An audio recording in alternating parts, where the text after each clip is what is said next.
گاهی وقتا زندگی از جایی شروع میشه که انگار ته خطه، مثل یه بچه‌ای که تو دل امواج رها میشه، ولی قراره سرنوشتش پر از معجزه باشه. این داستان موسی، پیامبری که از وسط ظلم و ستم فرعون با ایمان و شجاعتش راهی برای آزادی پیدا کرد. زمانی که موسی به دنیا اومد، مصر تحت فرمان یه فرعون مغرور بود که خودشو خدای زمین میدونست. فرعون از افزایش جمعیت بنی اسرائیل ترسیده بود، چون پیشگویی شنیده بود که یکی از اونا تاج و تختشو به خطر میندازه. واسه همین دستور داد همه نوزادای پسر بنی اسرائیل باید کشته بشن. اما خدا برای موسی نقشه دیگه ای داشت. مادرش یوکابد وقتی دیگه نمیتونست بچه‌شو پنهون کنه، یه سبد درست کرد. اونو توی سبد گذاشت و به رود نیل سپرد. دلش شکسته بود ولی گفت خدایا بچه‌مو به تو میسپارم. سبد روی آب راه افتاد و بالاخره رسید به قصر فرعون. همسر فرعون آسیه که زنی مهربان بود بچه رو دید و دلش براش سوخت. گفت این بچه رو نکشین، شاید برکت بیاره یا حتی اونو به فرزندی قبول کنیم. فرعون با همون غروری که همه چی رو کوچیک میدید قبول کرد، ولی کی فکرشو میکرد که همین بچه یه روز تخت و تاجش رو نابود کنه. موسی تو قصر فرعون بزرگ شد، تو ناز و نعمت، ولی همیشه یه حس عجیبی داشت که انگار اینجا مال اون نیست. یه روز که توی شهر قدم میزد، دید یه مصری داره به یه بنی اسرائیلی ظلم میکنه. خونش به جوش اومد و برای دفاع از مظلوم با اون مرد درگیر شد. توی این درگیری ناخواسته مرد مصری رو کشت. وحشت زده از مصر فرار کرد و به سرزمین دیگه ای رفت.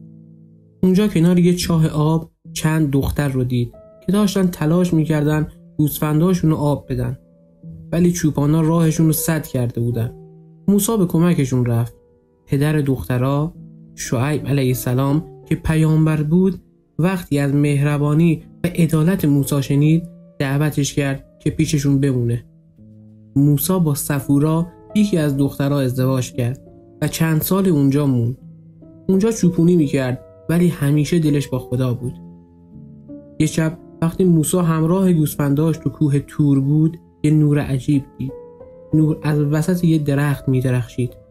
موسی به سمتش رفت و یه صدا شنید. ای موسی، من پروردگار تو هستم.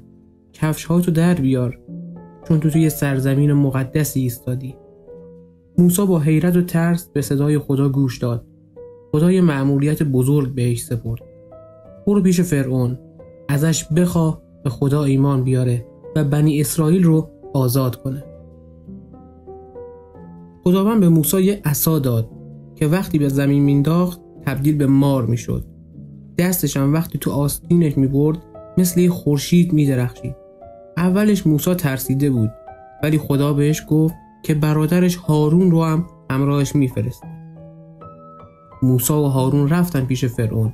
با اعتماد به نفس و ایمان گفتن ای فرعون، ما فرستاده خدا هستیم، خدای واقعی که زمین و آسمون آفریده. بنی اسرائیل رو آزاد کن و به راه راست بیا. فرعون با تمسخر گفت تو همونی هستی که تو قصر من بزرگ شدی؟ حالا اومدی منو از سلطنت بندازی؟ اگه راست میگی معجزه‌تو نشون بده. موسی عصاشو انداخت رو زمین و عصا تبدیل به یک مار بزرگ و وحشتناک شد. فرعون جا خورد، ولی نخواست اقتدارش زیر سوال بره. جادوگراشو صدا زد. اونا با ریسمانهاشون سعی کردن معجزه موسی رو تقلید کنن، ولی مار موسی همه ریسمانها رو خورد داد. جادوگرها که حقیقت رو فهمیده بودن سجده کردن و گفتن ما به خدای موسی و هارون ایمان میاریم. فرعون عصبانی شد، دستور داد جادوگرها رو شکنجه کنن، اما ایمانشون تکون نخورد. بعد از سالها دعوت، فرعون همچنان سرسخت بود. خدا بلاهای مختلفی به مصر فرستاد: سیل، ملخ، قورباغه، تاریکی، ولی فرعون کوتاه نمی اومد. بالاخره موسی به دستور خدا شبانه بنی اسرائیل رو از مصر برد. وقتی به دریای سرخ رسیدن، سربازای فرعون پشت سرشون بودن. قومش گفتن موسی ما گیر افتادیم. ولی موسی به اطمینان گفت خدا با ماست. عصاشو به دریا زد، آبها شکافته شدن و یه مسیر خشک باز شد. بنی اسرائیل رد شدن و وقتی سربازای فرعون وارد شدن، آب برگشت و اونا غرق شدن. این داستان موسی و قومش بنی اسرائیل بود. فکرشو بکن، اگه تو جای موسی بودی میتونستی با این ایمان و شجاعت جلوی مشکلات وایسی؟